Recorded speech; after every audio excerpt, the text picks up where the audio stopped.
స్వేచ్ఛ, హేతుబుద్ధి. వ్యక్తి స్వేచ్ఛ ఆయనకు అత్యంత విలువైన, అతి ముఖ్యమైన విలువ. వ్యక్తి స్వేచ్ఛకు ఆటంకం కలిగే దేని ఒక్కడు ఆయన. వ్యక్తి స్వేచ్ఛకు ఆటంకమైన దేని ఒక్కడు. అది మతపరమైన కట్టుబాటు కావచ్చు, సమాజంలో ఉండే సంస్కృతి రూపంలో వచ్చిన కట్టుబాటు, ఆచారం కావచ్చు, రాజ్యం చేసే చట్టం కావచ్చు. రాజ్యం చేసే చట్టమైనా సరే,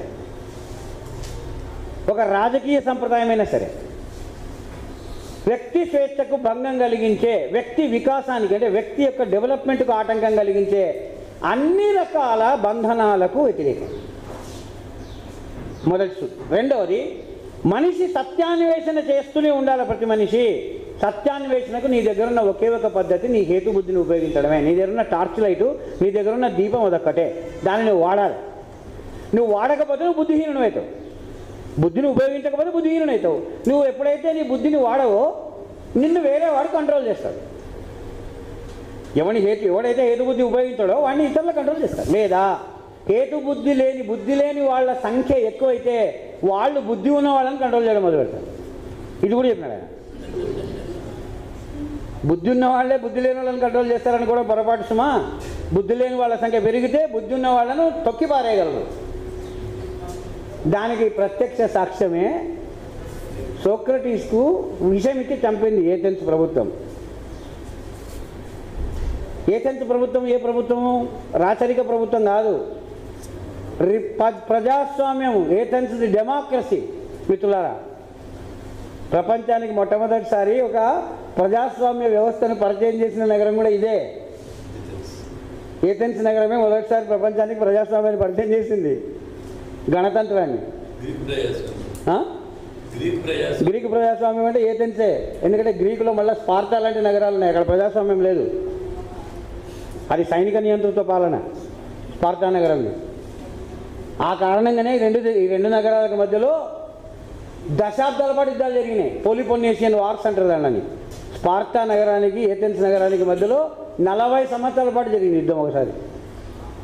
సరిగ్గా ఆ యుద్ధం జరుగుతూ, ఆ యుద్ధంలో ఏథెన్స్ నగరం ఓడిపోతూ ఉన్నటువంటి సమయంలో సోక్రటీస్ అక్కడ ఊర్లో తిరుగుతూ, నగరంలో తిరుగుతూ యువకులకు చెప్తూ, ఈ ప్రజాస్వామ్య వ్యవస్థ చూసినావా, దీంట్లో అసలు ప్రతిభావంతులకు స్థానం లేదు, వీళ్ళకి అసలు ఏం చేయాలనో, ఏ విధంగా పాలించాలనో తెలియదు, వీళ్ళు చేసే చట్టాలంతా బుద్ధి లేని చట్టాలు ఇంకోటి లేవు, అసలు ఈ వ్యవస్థ పనికిరాదు అని చెప్పి బోధిస్తూ వీధుల్లో తిరుగుతున్నాడు.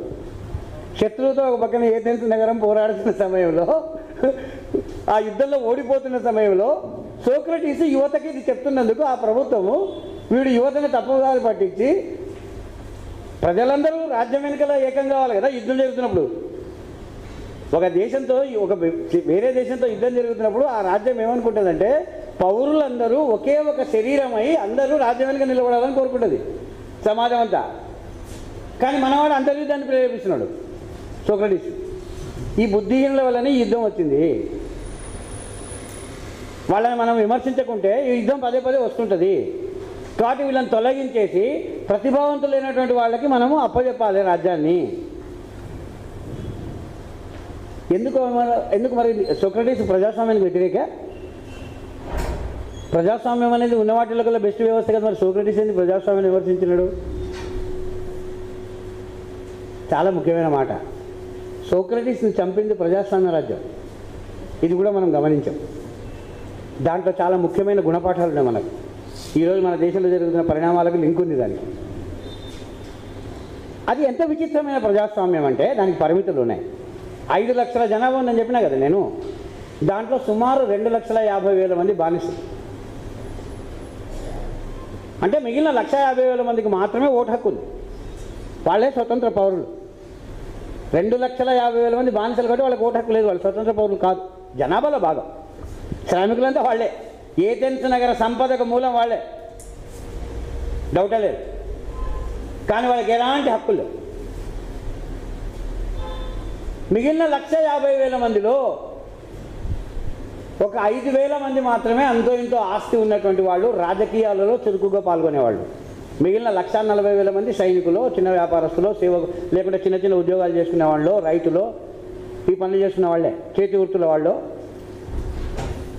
అంటే ఆ ప్రజాస్వామ్యంలో ఒక చాలా తక్కువ మంది మాత్రమే పాలనా వ్యవస్థలకు వచ్చే అవకాశం ఉంది.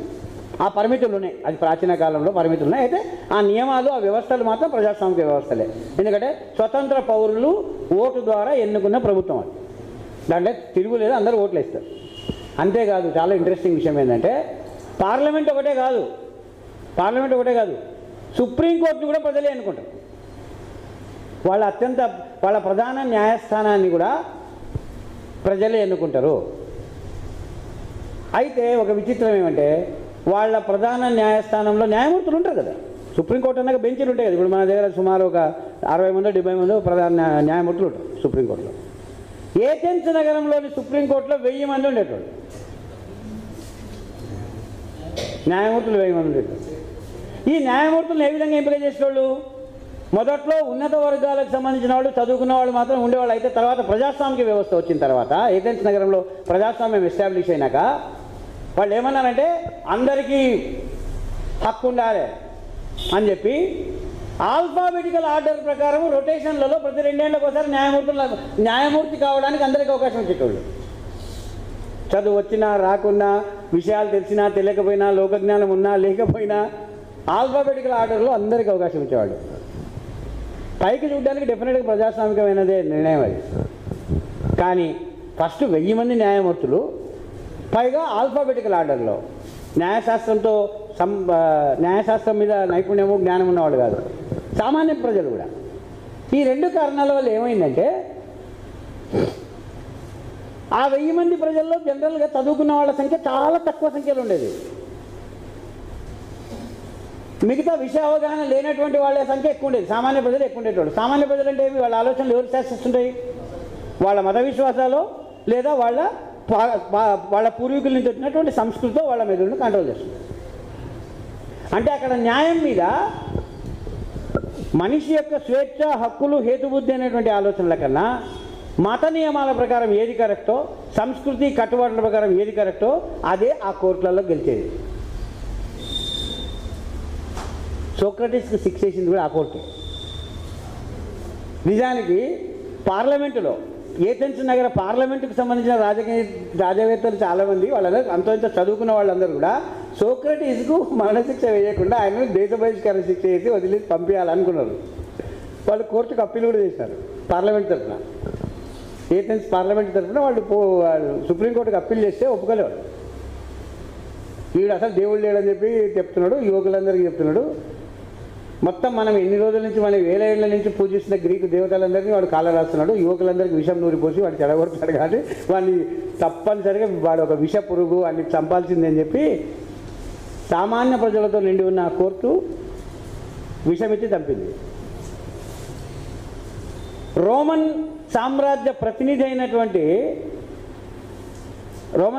ప్రతినిధి యెరూషలేమును పాలించిన రోమన్ సామ్రాజ్య ప్రతినిధి జీసస్ని క్షమాభిక్ష పెట్టి వదిలేద్దామనుకుంటే యూదు మతోన్మాద మూక అవసరమైతే వాడు ఉన్నాడు కదా బరబ్బా అనేటువంటి వాడు హంతకుడు, వాడిని కావాల్సి వదిలేసేయండి కానీ వీడిని మాత్రం సిలువెక్కియాల్సిందని చెప్పి సామాన్య ప్రజల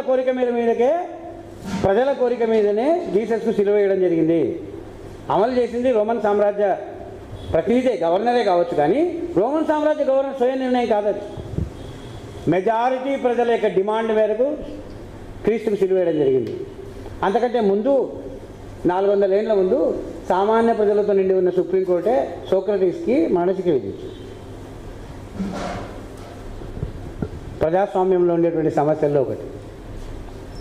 ఎందుకంటే ప్రజాస్వామ్యంలో ప్రజలకు ప్రాతినిధ్యం ఉండడం అనే విలువ, అద్భుతమైన విలువ ఉంటుంది. కానీ ఆ ప్రజల మెదుళ్ళని శాసిస్తున్నటువంటి ఆలోచనలు ఎక్కడివి? ఏ ఆలోచనలు ఉన్నా పర్వాలేదా, ప్రజలు ఉంటే చాలా అనేటువంటి ప్రశ్న. విలువలతో, ఆలోచనలతో, తర్కంతో సంబంధం లేకుండా ప్రజలు ఎక్కడుంటే అదే సత్యమో అదే న్యాయమా అనేటువంటి ప్రశ్న సోక్రటీస్ కాలం నుంచి ఇప్పటి వరకు పరిష్కారం కాకుండా మన ముందు నిలబడింది. బుద్ధుడు కూడా ఎదుర్కొన్నాడు దీన్ని. ఈ ప్రశ్నకు జవాబుగానే ఆయన ఒక బౌద్ధ జాతక కథలో ఒక కథ చెప్తాడు బుద్ధుడు. ఒకరోజు తెల్లవారుజామున పొద్దున్నే ఒక గ్రామంలో తెల్లవారిన వెంటనే గ్రామంలో కనిపించే సీన్ ఏంటి? అందరు గబగబ పండ్లు తోముకొని బొగ్గుతోనో యాపకులతోనో కొనుక్కొని నాగలు భుజాన్ని వేసుకొని పోతారు. పోయే ముందు అక్కడ ఎక్కడో రచ్చకట్ట దగ్గరనో యాన్న కూర్చొని కొంచెంసేపు మాట్లాడుకొని పలకరించుకొని పోతారు. అందరూ అట్లా తయారైపోతుంటే ఒకడు ఏడ్చుకుంటూ వచ్చినాడు. ఏమి అంటే వాడి తల మీద 2 కొమ్ములు వచ్చాయి. కొమ్ములు వచ్చినాడు. వాడు వాడి ఫ్రెండ్స్ అందరికి పోయి నాకు కొమ్ములు వచ్చినాయని ఏడుస్తున్నాడు. అందరికి కొమ్ములు వచ్చినాయంటే స్టన్నీ ఇంగ్లీష్ వాడుతున్నాయి కదా. ముందే భారతదేశంలో వింతలు విశేషాలంటే అన్ని పనులు వదులుకొని గుంపు అవుతారు. వెంటనే నాగళ్ళు గీగళ్ళు అన్ని పక్కన పడేసి ఊరంతా ఏకమైంది. ఇంకా ఆ ఊరు పని బంద్ ఆ రోజంతా. అదే పొద్దున్నుంచి సాయంత్రం వరకు చర్చ జరిగింది. ఏంటి దీన్ని ఎట్లా అర్థం చేసుకోవాలి, కొమ్ములు అంటే ఏంటి. చివరికి ఆ ఊరిలో ఉండే పురోహితుడిని చెప్పినాడు. అన్ని శాస్త్రాల బుక్కులు అన్నీ తిరిగేసి ఆయన పురాణాలు తిరిగేసి మరలేసి కొమ్ములు అనేవి రాక్షస లక్షణము కాబట్టి వీళ్ళు రాక్షస ప్రవృత్తి ప్రవేశించింది, వీడు మన ఊరికి అరిష్టము, వీడి తర్వాత ఇంకేమేమి మార్పులు వస్తాయో తెలియదు, వీడు నరమాంస భక్షకుడు కాబట్టి మనం తినొచ్చు, మన మధ్యలో ఉండకూడదు అని చెప్తాడు. శాస్త్రం ఇలా చెప్తుంది అంటాడు. ఊరంతా ఏకమై పాపమంది గ్రామ బహిష్కార శిక్ష విధిస్తాడు. వాడు ఏడ్చుకుంటా మొత్తుకుంటా పోతాడు. ఏడబోలరా నా ఊరు ఇది, మేమేం చేయలేము, మాకు కూడా బాధనే ఉంది కానీ మేమేం చేయలేము, మరి శాస్త్రం అట్ట ఎత్తుంది, కొమ్ములు మాకు భయం అవుతుంది, పోనీ ఏడన్నా బతుకుపో అని చెప్పి నవ్వుతారు. పాపం వాడు తల మీద బట్టేసుకొని వెళ్ళిపోతాడు. రాత్రి అవుతుంది అప్పటికి. ఈ పంచాయతీ అంతా పడి రాత్రి అవుతుంది. ఇంకా అందరు ఇళ్ళకి పోయి ఎవరికి వాళ్ళు ఏదో తిని పండుకుంటారు. మరుసటి రోజు తెల్లవారు 5 అవుతుంది, 6 అవుతుంది, 7 అవుతుంది, 8 అవుతుంది. ఊర్లో ఒక్క పిట్ట తిరగదు, నిశ్శబ్దంగా ఊరు ఒక్క పిట్ట తిరగడంలే. లాస్ట్కు 7 గంటలప్పుడు ఒకడు బయటికి వచ్చినాడు. వాడు రోడ్లో తిరుగుతూ అరే ఎల్లయ్య లేకుంటే మల్లయ్య అరే మధ్యలో ఏంటి అని వాడి ఫ్రెండ్స్ అందరినీ పిలుస్తున్నాడు. వాడు ఎక్కడ పోయినా రాని ఇళ్ళ ముందుకు వచ్చి వాకిళ్ళు తప్పుతున్నాడు. ఆ వీధిలో తిరుగుతున్నాడు. వాడు ఒక్కడే తిరుగుతున్నాడు. కొంతసేపటికి మెల్లిగా కిటికీలు తెచ్చుకొని లోపల నుంచి మనుషులు చూస్తున్నారు.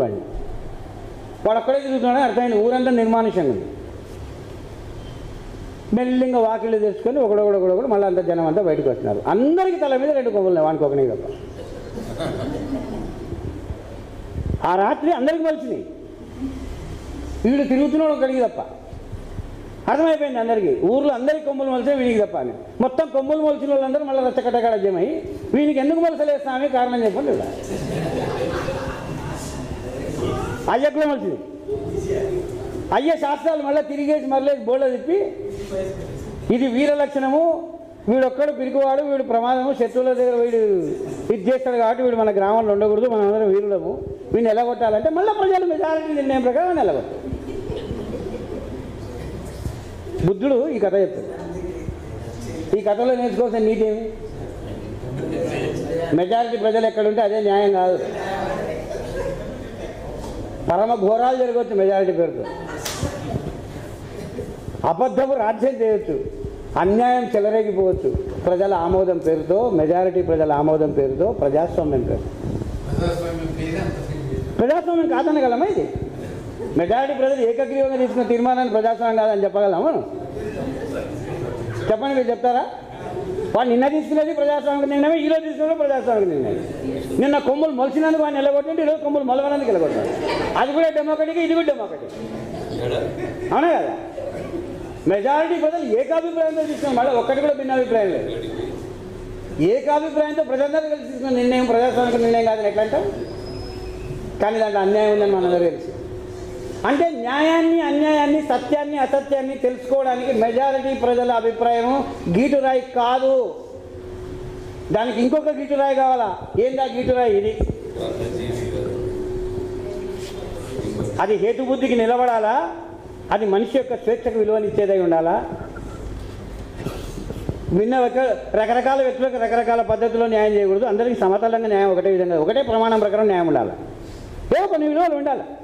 అంటే ఏవో కొన్ని ఖచ్చితమైన హేతుబుద్ధికి లొంగేటువంటి విలువలు లేకుండా ఏది న్యాయము ఏది అన్యాయం అని నిర్వచించడం కష్టము. మెజారిటీ ఉన్నంత మాత్రాన, ప్రజలకు పక్కన ఉన్నంత మాత్రాన అది అదంతకదే న్యాయం అయిపోదు, అదంతకదే సత్యం అయిపోదు.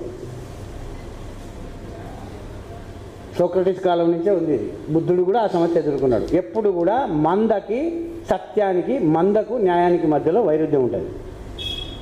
ఈరోజు మనం చూస్తున్నాం భారతదేశంలో. ప్రజాస్వామ్యం కాదని చెప్పగలమా? 2014లో వాడొచ్చి 7 సీట్స్ 5 ఏళ్ళు తంతే కూడా 2019లో వానికి ఇంకా అంతకంటే ఎక్కువ సీట్లు వచ్చినాయి.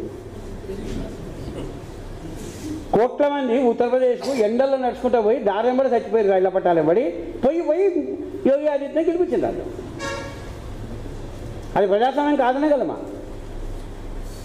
ప్రజాస్వామ్యమే. అయితే దానికి ఉన్న తీవ్రమైన పరిమితులని గురించి ఆలోచించాలి. ఆ పరిమితుల గురించి ఆలోచించడానికి మన దగ్గర వేరే ప్రమాణాలు ఉండాలి. ఎందుకంటే ప్రమాణాలు ఏమిటో చూస్తాం దాన్ని. సో ప్రజాస్వామ్యం అనే దాంట్లో ఒక పార్శ్వం ప్రజల ప్రాతినిధ్యం ఉండాలి, ప్రజలందరికీ పాల్గొనే హక్కు ఉండాలి, ప్రజలందరికీ దాంట్లో సమాన భాగస్వామ్యం ఉండాలనేటువంటి అంశం చాలా ఇంపార్టెంట్ అంశం. కానీ అది కేవలం ఒక అంశం మాత్రమే. ఇంకొక అంశం విలువలకు సంబంధించిన అంశం ఉంటుంది, ప్రజాస్వామిక విలువలకు సంబంధించిన అంశం ఉంటుంది. ఆ విలువలని ప్రజలు నిర్ణయించలేరు ఓట్ల ద్వారా. అంతకంటే ముందు తరాల వాళ్ళ యొక్క ఆలోచనల్లో నుంచి, బుద్ధి నుంచి, మదనంలో నుంచి పుట్టింటాయి ఆ విలువలు.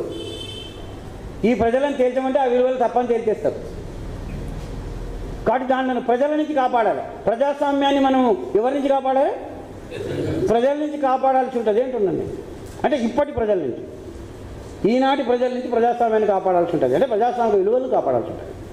చాలా చిక్కు సమస్య. ముఖ్యంగా ప్రతిదానికి గో టు పీపుల్ అని చెప్పి మన లాంటి వాళ్ళకి ఇంకా ఇబ్బంది. ప్రతిదానికి ప్రజల్లో పోతే సమస్యలు పరిష్కారాలు దొరుకుతాయని చెప్పి నమ్మే మనకు ఇంకా కష్టం. ప్రజల నుంచే ప్రజాస్వామ్యాన్ని కాపాడాలనే సిద్ధాంతం ఎట్లా అర్థం చేసుకోవాలో? సోక్రటీస్కి ఆ సమస్య ఎదురైంది, చచ్చిపోయింది కూడా ఆయన. అయితే ఆయన లెగసీ, ఆయన వారసత్వంగా ఏం వదిలిపోయిందంటే హేతుబుద్ధిని ఉపయోగించి మానవ జీవితానికి సంబంధించిన అనేక క్షేత్రాలని లోతుగా విశ్లేషించడము, అధ్యయనం చేయడం అనే ఒక కొత్త పద్ధతి మొదలుపెట్టిపోయింది. అట్లా తత్వశాస్త్రానికి ఆరంభకుడు అవుతాడు ఆయన. చూడండి, దాదాపు మొరార్లెస్ ఒక ఆర్థిక రంగం ఒక్కట్లేదు, దీంట్లో మొరార్లెస్ అన్నీ ఉన్నాయి, చాలా ముఖ్యమైన విషయాలన్నీ ఉన్నాయి. సో అట్లా సోక్రటీస్తో మనకి తత్వశాస్త్రం ప్రారంభమైంది.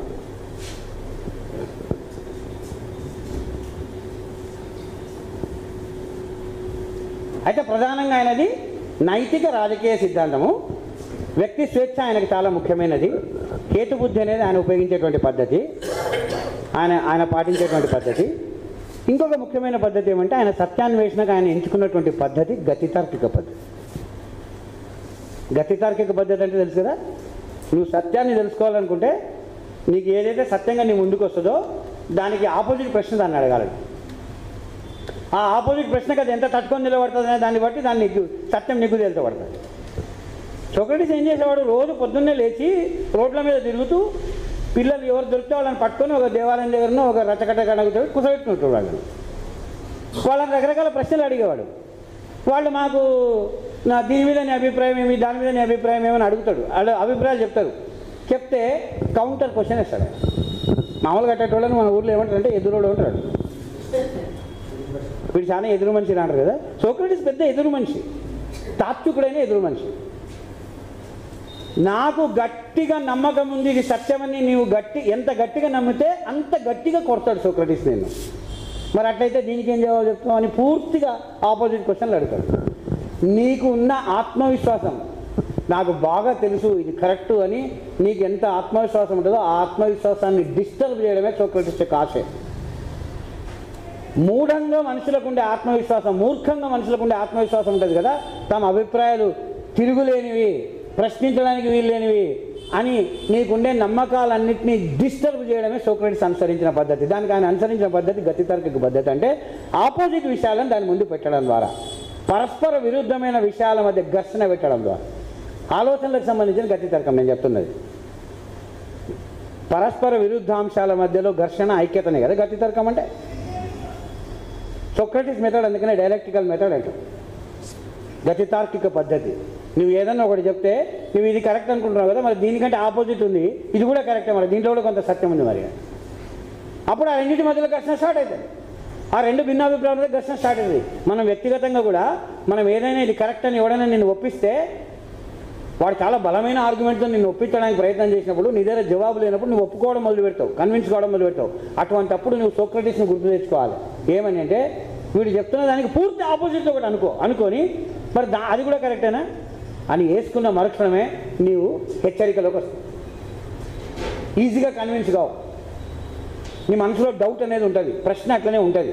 పూర్తిగా నీ అంతకి నీకు సమాధానం దొరికేంత వరకు నువ్వు వదలవు. రెండోది గతితార్కిక పద్ధతిలో ఇంకో అర్థం ఏముంది, ఒక విషయాన్ని అన్ని కోణాలలో పరిశీలించేంత వరకు ఒక నిర్ధారణకు రాకూడదు.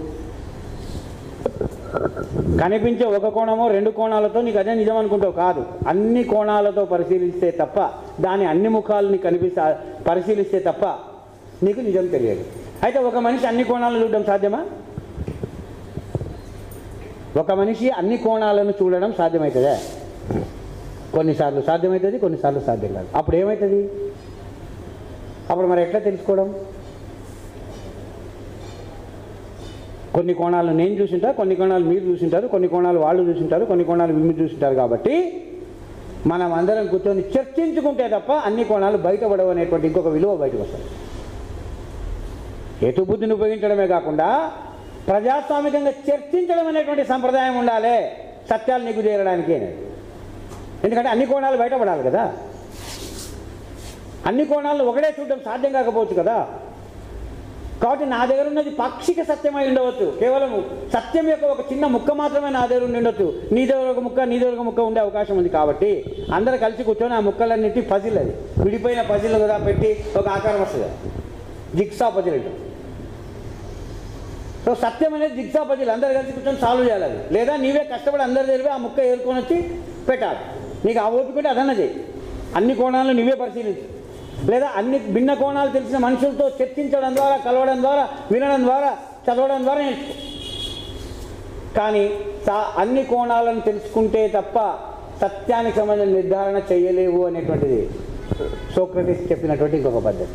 అది ఆయన తన ఆచరణలో, తన డైలాగ్స్, సంభాషణల ద్వారా ఆయన చేసింది అదే. సోక్రటీస్ ఎప్పుడు ఏది రాయలేదు, టైం లేదు ఆయనకు టైం లేదు. ఆయన ఎప్పుడు బయటనే ఉండేటోడు. ఆయన బయట ఉంటాడు, పొద్దుమూకులు చర్చలు. ఆ చర్చలు అయితేనాక లంచ్ టైం అయితే ఎవడోడు గురువు గారి పొలంలో తిందామంటే వాడి ఇంటికి పోతే అక్కడ తింటాడు.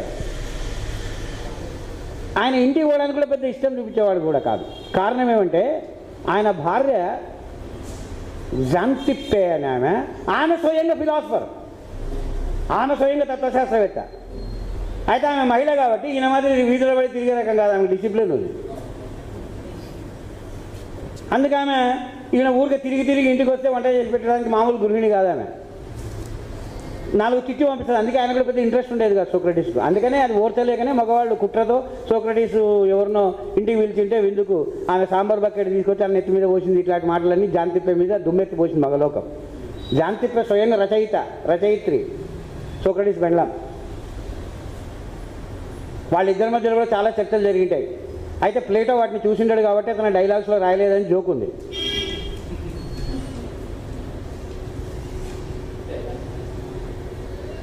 సో సోక్రటీస్ సోఫిస్టులలో ఆఖరివాడు. అయితే సోఫిస్టుల యొక్క పరిమితుల దగ్గర ఆగకుండా ఆయన తత్వశాస్త్రాన్ని జీవితానికి సంబంధించిన అనేక కోణాలకు విస్తరింపజేస్తాడు. డైలెక్టిక్స్ అనేటువంటి మెథడ్ ద్వారా భిన్న కోణాలలో సత్యాన్ని విషయాన్ని పరిశీలించినప్పుడు మాత్రమే సత్యానికి దగ్గరగా అవుతాం, మనం చేరువగాగలుగుతాం అనేటువంటి ఒక మెథడ్ని ప్రవేశపెడతాడు ఆయన. చర్చలు అనేవి చాలా ముఖ్యమైనవి సత్యాన్వేషణకు అనేటువంటి విషయాన్ని. తర్కం ముఖ్యము, చర్చ కూడా ముఖ్యం. ఎందుకంటే చర్చలో భిన్న కోణాలు ఆవిష్కృతమవుతాయి. తర్కం అనే దాన్ని సాధనం చేసుకొని భిన్న కోణాల ద్వారా వచ్చే భిన్న వాస్తవాలని ఒక చోట చేర్చినప్పుడు ఒక రూపం వస్తుంది. అంటే తర్కం అనేది ఎంత ముఖ్యమో భిన్న కోణాల సమాచారం కూడా అంత ముఖ్యం. ఇది ముడిసరుకు కదా, సత్యానికి ముడిసరుకు భిన్న కోణాలలో మనం సేకరించే సమాచారమే ముడిసరుకు. ఆ ముడిసరుకును హేతువు తర్కము అనేటువంటి ఒక యంత్రంలో పెట్టి ప్రాసెసింగ్ చేస్తే వచ్చే ఫైనల్ ప్రోడక్టే సత్యం. తర్కం లేకున్నా ఉత్తమ ముడి సమాచారంతో ఏం కాదు, తర్కం ఒకటి ఉండి సమాచారం సమగ్రంగా లేకుండా ఏం కాదు. సో సమాచారము కావాలా, తర్కము కావాలి, రెండింటి కాంబినేషన్లో నుంచే సత్యం వస్తుంది. ఇది సత్యాన్వేషణకు సంబంధించినంత వరకు సోక్రటీసు మన మానవజాతికి నేర్పించినటువంటి ఒక అపురూపమైన పద్ధతి. అందుకే తత్వశాస్త్ర ఆరంభకుడు ఆయన అంట.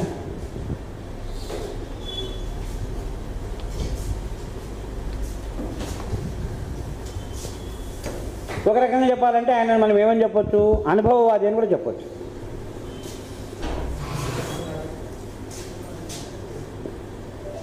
అనుభవవాది అని చెప్పొచ్చు. ఎందుకంటే మనిషికి ఎన్ని అనుభవాలు ఉంటే వానికి అంత వాస్తవాలు తెలుస్తాయి, అంత సమాచారం తెలుస్తుంది. భిన్న అనుభవాలు ఉన్న మనుషుల దగ్గర భిన్న సమాచారం ఉంటుంది. ఒకే మనిషికి భిన్న అనుభవాలు ఉంటే వాని దగ్గర సమాచారం ఎక్కువ ఉంటుంది. లేదా 10 మంది కలిస్తే భిన్న అనుభవాలు ఉన్న 10 మంది కలిసి కూర్చున్నారంటే వాళ్ళ దగ్గర చాలా ఇంపార్టెంట్ విలువైన సమాచారం వాళ్ళ మధ్యలో వస్తుంది. దానికి తర్కాన్ని అప్లై చేయాలండి. అంటే అనుభవాలకు తర్కాన్ని జోడించడం ద్వారా సత్యాన్ని కనుక్కోవడం అనే పద్ధతిని అనుభవవాద పద్ధతి అంటారు. సోక్రటీస్ ఆ విధంగా అనుభవవాద పద్ధతికి చెందినవాడని చెప్పవచ్చు. మనం ఆయన ఏం స్వయంగా ప్రతిపాదించలేదు, నేను అనుభవవాది నేను చెప్పలేదు, కానీ ఆయన అనుసరించిన పద్ధతి అటువంటిది. ఇక్కడ మనం ఒక నిమిషం ఆగి తత్వశాస్త్రంలో మొదటి దశలో ఏం జరిగిందనేది చూస్తే, పుట్టడమే తత్వశాస్త్రం దాదాపు 5-6 అంశాల మీద చర్చించడంతో మొదలుపెట్టిందని చూసినాం మనం. తన పరిధిలోకి 5-6 అంశాలు తీసుకొచ్చింది. సో ఇప్పుడు ఏమేమి ఉన్నాయి తత్వశాస్త్ర పరిధిలో? ఒకటి ప్రకృతి విజ్ఞానం.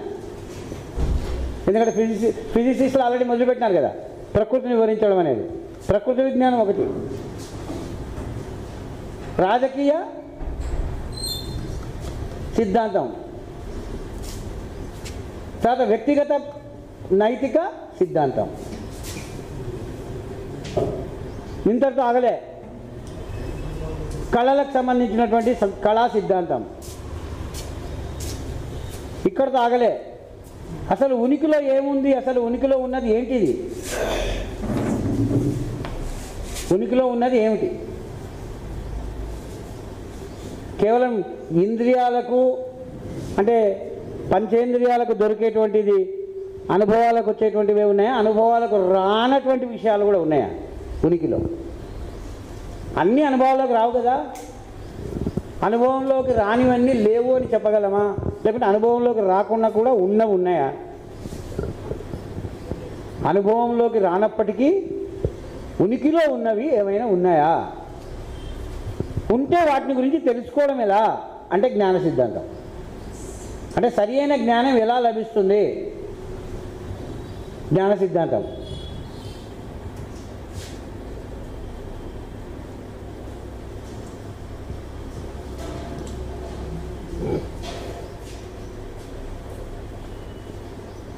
తర్వాత మన ఆలోచనలను క్రమబద్ధంగా రూపొందించాలంటే, మన ఆలోచనలు సక్రమంగా చేయాలంటే, మన వాదనలు సక్రమంగా చేయాలంటే దానికి ఏమైనా రూల్స్ ఉన్నాయా?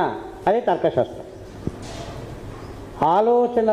ఆలోచనలు వాదనలకు సంబంధించిన నియమావళి, రూల్స్, లాజిక్ అంటాం దాన్ని, తర్కశాస్త్రం అంటాం. తర్కశాస్త్రం అంటే ఈ అన్ని అంశాలు కలిసే తత్వశాస్త్రమైంది. మొదటి దశలో తత్వశాస్త్రంలో ఈ అన్ని అంశాలు ఉన్నాయి. ప్రకృతి విజ్ఞానం ఉంది, రాజకీయ సిద్ధాంతం ఉంది, నైతిక సిద్ధాంతం ఉంది, కళా సిద్ధాంతం ఉంది. కళా సిద్ధాంతం అంటే ఏంటి? కళా సిద్ధాంతం అంటే ఏంటి? సౌందర్య శాస్త్రం. ఏది అందమైనది? అందం అనేది ఎక్కడి నుంచి వస్తుంది? అందం అనేది వస్తువుల్లో ఉంటుందా, లేకపోతే చూసేవాని కళ్ళల్లో ఉంటుందా, చూసేవాని ఆలోచనలో ఉంటుందా? అందం వల్ల ప్రయోజనం ఏమి? ఒక రచన అందంగా ఉండడం అంటే ఏంటి? ఒక పాట అందంగా ఉండడం అంటే ఏమిటి? ఒక చిత్రలేఖనం అందంగా ఉండడం అంటే ఏమిటి? ఒక శిల్పం అందంగా ఉండడం అంటే ఏమిటి? దానికి నియమాలు ఉన్నాయా? ఆ నియమాలను ప్రాక్టీస్ చేస్తే ప్రతి ఒక్కడు సౌందర్యమైన అందంగా ఉండే కళలను సృష్టించగలుగుతాడా? ఈ విషయాలన్నీ చర్చించేది సౌందర్య శాస్త్రం అంటాం, ఈస్థెటిక్స్ అంటాం సౌందర్య శాస్త్రం. అట్లనే భాషాశాస్త్రం. భాషాశాస్త్రం కూడా ఉంది. అంటే మనము మన ఆలోచనలను వ్యక్తం చేసేటప్పుడు ఎటువంటి భాషను ఉపయోగించాలా, దానికి సంబంధించిన నియమాలు ఉన్నాయా? ఒక వాదన చేసేటప్పుడు ఎలాంటి భాషను ఉపయోగించాలా, దానికి సంబంధించి కూడా ఏమైనా నియమాలు ఉన్నాయా? భాషా శాస్త్రం అంటారు, దాన్నే రెటరిక్స్ అంటారు. భాషాశాస్త్రం అంటే భాషను ఒక శక్తివంతమైన సాధనంగా ఉపయోగించడం ఎలా అని నేర్పించేది. ఏథెన్స్ నగర ప్రజాస్వామ్యంలో చాలా ముఖ్యమైన కళ అది. ఎందుకంటే అక్కడ నువ్వు ఓట్లలో ప్రజలను మెప్పించి ఎన్నిక కావాలంటే ఎవరికి ఉపన్యాసంలో గొప్ప కళ ఉంటుందో వాడే ఎన్నికవుతాడు. అక్కడ ఉపన్యాస కళ చాలా ఇంపార్టెంట్. అక్కడ రెండవది, నీ మీద కేసులు వచ్చినప్పుడు కోర్టులో నీ తరఫున వాదించేందుకు లాయర్ లేరు ఇప్పుడు మాదిరి, ఎవరి కేసు వాడే వాదించుకోవాలా. కాబట్టి కోర్టులో వాదించుకొని నీ కేసు నుంచి బయటపడాలంటే కూడా నీకు వాదించే కళ రావాలి. తర్వాత తత్వశాస్త్రానికి సంబంధించిన విద్యార్థులు అనుకోను, నీకు సంబంధించిన విషయాలను ప్రజలకు చెప్పి నచ్చచెప్పి వాదించి వాళ్ళని నీ తట్టు తిప్పుకోవాలంటే కూడా నీకు భాష మీద పట్టుండాలి. అందుకోసం రెటరిక్స్కి భాషా శాస్త్రానికి అంత విలువ ఉంది అప్పుడు. అందుకే తత్వవేత్తలు దాని మీద కూడా దృష్టి సారించినారు. అంటే తత్వవేత్తలు ఏ విషయాన్ని వదలలే, ప్రతి దాని మీద ఇది ఏంది, దీనివల్ల ప్రయోజనం ఏమి, దీనికి ఏమైనా రూల్స్ ఉన్నాయా, దీన్ని మనం వేరే వాళ్ళకి నేర్పించవచ్చా, నేర్పించాలంటే దానికి సంబంధించినంత వరకు ఏం పద్ధతి, ఇట్లా. అందుకోసమే ఈ విషయాలన్నిటికి సంబంధించిన సిద్ధాంతాలు చివరికి ఈ విషయాలన్నీ పిల్లలకు చిన్నప్పటి నుంచి నేర్పించాలంటే ఆ నేర్పించే విధానం ఏ విధంగా ఉండాలి, చివరికి విద్యా విధానం ఏ విధంగా ఉండాలనే దాని మీద కూడా సిద్ధాంతాలు తీసుకున్నాడు. విద్యాశాస్త్ర సిద్ధాంతాలు కూడా చేసిన వాళ్ళు గమనించండి. సోక్రటీస్ స్వయంగా టీచర్, జీవితాంతము విద్యార్థులకు రోజు పొద్దున్న లేచి రాత్రి పండుకునేంత వరకు ఆయన చేసింది బోధనే. He was the greatest teacher. ఆయన శిష్యుడైనటువంటి ప్లాటో స్వయంగా ఫస్ట్ యూనివర్సిటీ స్థాపించాడు, అకాడమీ. ఆయన శిష్యుడైన ప్లాటో అదే ఏథెన్స్ నగరంలోనే పెద్ద కొన్ని వందల ఎకరాల స్థలం తీసుకొని ఆనాటి ఏథెన్స్ నగరంలోని బ్రైటెస్ట్ పిల్లలని ఎంచుకొని వాళ్లకు ఆయన విద్యాబోధన చేసినాడు. తత్వశాస్త్రంలో, గణితంలో, అన్నిట్లో. అకాడమీ దాని పేరు. ఫస్ట్ అకాడమీ అనే పదం అక్కడి నుంచి వచ్చింది. యూనివర్సిటీ, మొదటి యూనివర్సిటీ ప్లేటో స్థాపించిందే. ప్లేటో శిష్యుడైన అరిస్టాటిల్ స్వయంగా పెద్ద యూనివర్సిటీ నడిపించినాడు. ప్లేటోతో పూర్తి విభేదించాడు, వేరే విషయం, దాంట్లోకి వస్తాం మనం. అంటే వీళ్ళందరూ కూడా టీచర్సే. కాబట్టి వాళ్ళు ఒక పక్కన తత్వవేత్తలు, గణితవేత్తలు, శాస్త్రవేత్తలు, సౌందర్య శాస్త్రవేత్తలు, భాషా శాస్త్రవేత్తలు, జ్ఞాన సిద్ధాంతవేత్తలే కాదు, విద్యాశాస్త్రవేత్తలు కూడా. ఎందుకంటే వాటిని ఎట్లా బోధించాలా, ఈ సిద్ధాంతాలని ఎట్లా బోధించాలనే దానికి సంబంధించిన పద్ధతులు కూడా రాసేవాళ్ళు, తయారు చేసుకున్నారు వాళ్ళు. సో అట్లా తత్వశాస్త్రము ఈ అన్ని అంశాలతో నిండి ఉన్నది ప్రాచీన కాలంలో. ఇవన్నీ కలిస్తేనే తత్వశాస్త్రం. మన దగ్గర కూడా తర్కశాస్త్రము, తత్వశాస్త్రము, వ్యాకరణ శాస్త్రము ప్రాచీన కాలంలో డెవలప్ అయ్యి ఉండే. ప్రత్యేకంగా నేర్పించేందుకు డిపార్ట్మెంట్లు ఉండేవి. మన దగ్గర కూడా గురుకులాల్లో ఇవన్నీ ఉండేది. వైయాకరణులు అంటారు వ్యాకరణాన్ని నేర్పించే వాళ్ళను. పాణిని యొక్క సూత్రాలన్నింటినీ వాళ్ళకు నేర్పించి బట్టి ఈ సూత్రాల ప్రకారం ఎట్లా పదాలు తయారైతే, ఎట్లా వాక్యాలు తయారైతే అనేటువంటిది నేర్పించేటోళ్ళు. దాని మీదనే ఆదిశంకరాచార్యుడు భజగోవిందంలో జోకేసిండేది.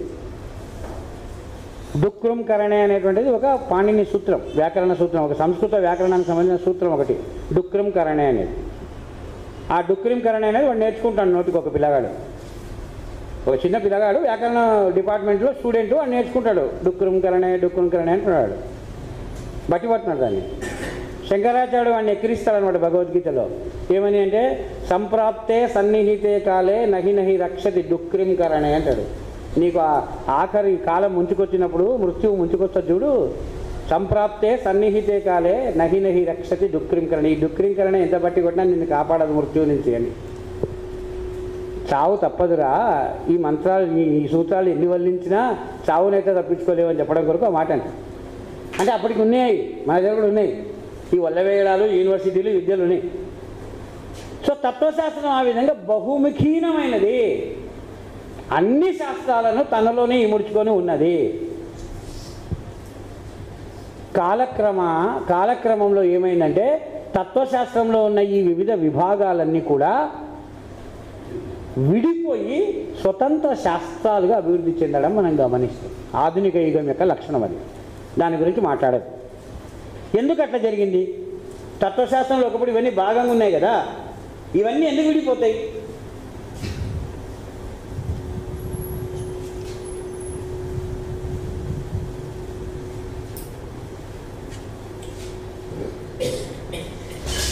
ఎందుకు విడిపోతాయంటే ఇక్కడ మనం ఒక పదాన్ని అర్థం చేసుకోవాల్సిన అవసరం ఉంది. మన అందరికీ బాగా తెలిసిన పదం వికాసం, అంటే డెవలప్మెంట్. ఏదైనా వికాసం చెందుతుంది, పరిణామం చెందుతుంది, డెవలప్ అవుతూ ఉంది అంటే దాని అర్థం ఏమి అంటే ఒక సరళమైన స్థితి నుంచి ఒక సంక్లిష్టమైన స్థితికి అది మారుతుంది అని అర్థం. ఫ్రమ్ సింపుల్ టు కాంప్లెక్స్, సరళత్వం నుంచి సంక్లిష్టత వైపు. సంక్లిష్టత అంటే సరళత్వం అంటే సింపుల్ అంటే ఏంటి? సరళత్వం అంటే ఏమి? దేని లోపలైతే అంతర్భాగాలు ఉండవో అది సింపుల్. మొత్తం జీవులలోకెల్లా కోటాను కోట్ల జీవరాశులు ఉన్నాయి, జాతులు ఉన్నాయి. వాటిల్లో అన్నిటికంటే సింపుల్ ఏది అంటే అమీబా అంటాం మనం. ఎందుకంటే అది ఏకకణ జీవి. దానికి నోరు ఉండదు, మూతి ఉండదు, ఏం ఉండదు, ఒక్క కణం ఉంటుంది అంతే. ఏకకణ జీవి. దాని లోపల ఆ కణంలో కేంద్రం ఉంటుంది. ఆ కేంద్రకము బయట నుంచి వచ్చే ఆహారాన్ని ఏదో చేసి ప్రాసెస్ చేస్తుంది. సింప్లెస్ట్, అత్యంత సరళ జీవి. ఎందుకంటే లోపల విడిభాగాలు లేదండి, లోపల విడిభాగాలు లేవు. సింపుల్ అంటే అది. పరమాణువు అన్నిటికంటే సింపుల్. అనేక పరమాణువులు కలిస్తే మళ్ళీ అణువు అవుతుంది. అనేక అణువులు కలిస్తే మళ్ళీ అది ఒక పెద్ద అణువు అవుతుంది. అనేక పెద్ద అణువులు కలిస్తే అది ఒక పెద్ద పదార్థం అవుతుంది. అంటే పదార్థంగా మనం ఏదైతే చూస్తున్నామో అది ఆల్రెడీ సంక్లిష్టమైనది. ఇప్పుడు మానవ శరీరం ఉంది, ఇది సంక్లిష్టమైందే సరళమైందే? సంక్లిష్టమైనది. ఎందుకు? అనేక అంతర్భాగాలు ఉన్నాయి, అనేక రకాల కణాలు ఉన్నాయి. అంతేకాదు అనేక రకాల భిన్న అవయవాలు ఉన్నాయి. ఒక్కొక్క అవయవానికి తనదైన సొంత పని ఉంది. సరళం అనే దాంట్లో అంతర్భాగాలే ఉండవు. సరళం నుంచి సంక్లిష్టం వైపుకు వికాసం చెందుతుంది. ఏదైనా సరే వికాసం చెందేటప్పుడు వికాసం చెందింటే అర్థం ఏమంటే ఆ సరళంగా ఉండే దాని లోపల అంతర్భాగాలు ఏర్పడతాయి. ఆ అంతర్భాగాలు ఒక్కొక్క దానికి ఒక్కొక్క పని ఏర్పడతాయి. వాటి మధ్యలో పరస్పర సంబంధాలు ఏర్పడతాయి. అట్లా సంక్లిష్టత ఏర్పడుతుంది. ఇప్పుడు తల్లి గర్భంలో పడ్డ శిశువు మొట్టమొదటి రోజు ఏకకణ జీవి. అది అమీబా లాంటిది. అది ఒకే కణం కదా. ఆ కణం ఎప్పుడైతే ఆ తల్లి గర్భంలో ఉంటుందో, ఫలదీకరణం చెందుతుందో, ఆ క్షణం నుంచి అది నిరంతరము వికాసం చెందడం మొదలు పెడుతుంది. అంటే ఏం చెందుతుంది? ఒక కణం 2 అవుతుంది, 2 4 అయితే, 4 16 అయితే, 16 32 అయితే. పరిమాణాత్మకంగా మాత్రమే కాదు అది వృద్ధి చెందేది. అది కేవలం వృద్ధి. పరిమాణాత్మకంగా మాత్రమే జరిగితే అది వృద్ధి, అది వికాసం కాదు. అది గ్రోత్. ఈ రెండింటికి మనం కన్ఫ్యూజ్ అవుతాం. గ్రోత్ వేరే, డెవలప్మెంట్ వేరే. గ్రోత్ అంటే వృద్ధి, అది పరిమాణాత్మకమైనది.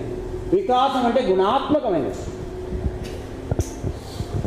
సో ఏకకణ జీవి బహుకణ జీవిగా, లక్షకణ జీవిగా, కోటాను కోట్ల కణజీవిగా మారుతుంది 9 నెలల్లో. అది పరిమాణం. కానీ అంత మాత్రమేనా జరిగేది? ఏకకణ జీవి కోటాను కోట్ల జీవిగా మారే క్రమంలో భిన్న అవయవాలుగా మారుతుంది. అది అంటే అంతర్గతంగా దానిలో విభజన వస్తుంది. కొన్ని కణాలు ముక్కు అవుతాయి, కొన్ని కణాలు కన్ను అవుతాయి, కొన్ని కణాలు చెవి అవుతాయి, కొన్ని కణాలు నాలిక అవుతాయి, కొన్ని కణాలు గుండెగా మారుతాయి, కొన్ని కణాలు లివర్ అవుతుంది, కొన్ని కణాలు కిడ్నీగా మారుతాయి, కొన్ని ఎముకగా మారుతాయి. ఎంత ఆశ్చర్యం! కొన్ని రక్త కణాలుగా మారుతాయి. ఒకటే కణమే, ఒకే కణం నుంచి కదా మొదలైంది.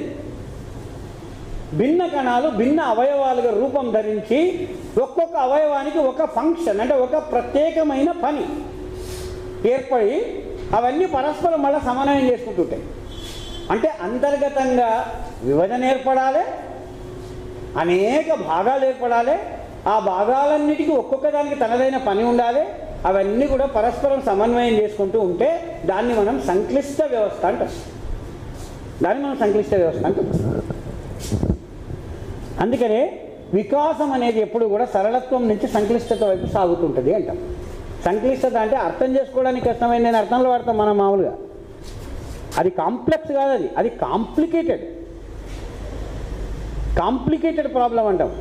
అంటే మనకి ఇంకా పూర్తి సమాచారము తెలియనటువంటి సమస్యను కాంప్లికేటెడ్ ప్రాబ్లం అంటాం. కాంప్లెక్స్ ప్రాబ్లం అంటే ఒకే సమస్యగా కనిపిస్తూ అనేక సమస్యల గుంపుగా ఉండేది కాంప్లెక్స్. అందుకనే అపార్ట్మెంట్ కాంప్లెక్స్ అంటాం. అనేక ఇండ్లు కలిసి ఒకే భవనంలో ఉంటుంది, దానికి కాంప్లెక్స్ అనేది. అందుకని షాపింగ్ కాంప్లెక్స్ అని అనేక షాపులు ఉంటాయి. దాంట్లో ఒకటే బిల్డింగే కానీ అనేక షాపులు ఉంటాయి, అనేక ఫ్లాట్లు, అనేక అపార్ట్మెంట్లు ఉంటాయి. అందుకని దాన్ని అపార్ట్మెంట్ కాంప్లెక్స్ అంటాం. కాంప్లెక్స్ అంటే అనేక విడివిడి భాగాలు కూడా ఉండాలి, వాటి మధ్య సంబంధం కూడా ఉండాలి. అవన్నీ కలిసి మళ్ళీ ఒకే మొత్తం అయి ఉండాలి, మళ్ళీ సంబంధం లేనివి అయినకూడదు. అవన్నీ కలిసి మళ్ళీ ఒకే హోల్లో ఒకే మొత్తంలో భాగమై ఉండాలి. మానవ దేహంలో అనేక అవయవాలు ఉన్నప్పటికీ అవన్నీ కలిసి ఒకే మొత్తం. మళ్ళీ అది సంబంధం లేని విడివిడి భాగాలైతే అది కాంప్లెక్స్ కాదు. అది అనేక సరళమైన వస్తువులు ఒక పక్కన ఒకరిని పెడితే కాంప్లెక్స్ కాదు. మానవ సమాజం అందుకనే కాంప్లెక్స్. ఎందుకు? అనేక మంది మనుషులు ఉన్నందుకు కాదు, అనేక మంది మనుషుల మధ్యలో అనేక రకాల సంబంధాలు ఉన్నందుకు. రైల్వే స్టేషన్లో కోట్ల మంది 1,00,000 మంది ఉండొచ్చు, కానీ వాళ్ళు సమాజం కాదు, వాళ్ళు కాంప్లెక్స్ కాదు. అది సింపుల్ క్రౌడ్. అది సంఖ్యను బట్టి కాదు. ముక్కు మగం తెలియని పరిచయం లేని మనుషులు 1,00,000 మంది ఒక గ్రౌండ్లో కూర్చుంటే కూడా అది కాంప్లెక్స్ కాదు, అది క్రౌడ్, సింపుల్ క్రౌడే అది. కానీ బలమైన స్పష్టమైన బంధం ఉన్న 2 మనుషులు ఉంటే కూడా కాంప్లెక్స్. ఎందుకంటే వాళ్ళ మధ్యలో ఒక స్పష్టమైన రిలేషన్ ఉంది, వాళ్ళిద్దరి మధ్యలో పాత్రలు నిర్వచించబడినాయి. నీవు ఇది చేయాలా, నేను ఇది చేయాలని. వాళ్ళు రిలేటెడ్ కూడా మళ్ళీ ఒకరితో రిలేట్ అయి ఉండాలి. సో తత్వశాస్త్ర వికాసానికి కూడా ఇది వర్తిస్తుంది. ప్రతి దానికి వర్తిస్తుంది. ఇది జీవ పరిణామానికి వర్తిస్తుంది, ఆలోచనల వికాసానికి వర్తిస్తుంది, సామాజిక వికాసానికి వర్తిస్తుంది, ప్రతి దానికి వర్తిస్తుంది. ఇది ఈ ప్రిన్సిపల్ సరళత్వం నుంచి సంక్లిష్టత వైపు. సరళమైన స్థితిలో ఉన్నప్పుడు ఏమవుతాయంటే అన్నీ కలిసి విడిపోయిన అన్నీ కలిసి ఒకే ముద్దగా ఉంటాయి. తొలినాటి తత్వశాస్త్రము అట్లా సరళమైనది. నేను ఇంతకుముందు రాసిన 10 రకాల విషయాలు దాంట్లోనే కలిసి ఉన్నాయి, విడిపోకుండా. తత్వశాస్త్రం అనే పేరుతోనే కలిసి ఉన్నాయి. తత్వశాస్త్రం వికాసం చెందే కొద్దీ అవి విడివిడిగా అయిపోవడం మొదలుపెట్టాయి. అది వికాసానికి గుర్తు, డెవలప్మెంట్కి గుర్తు. అట్లా జరిగింది. మనకు దీనికి సంబంధించిన మొదటి ఎగ్జాంపుల్ సోక్రటీస్ యొక్క శిష్యుడైనటువంటి ప్లేటోలోనే కనపడుతుంది.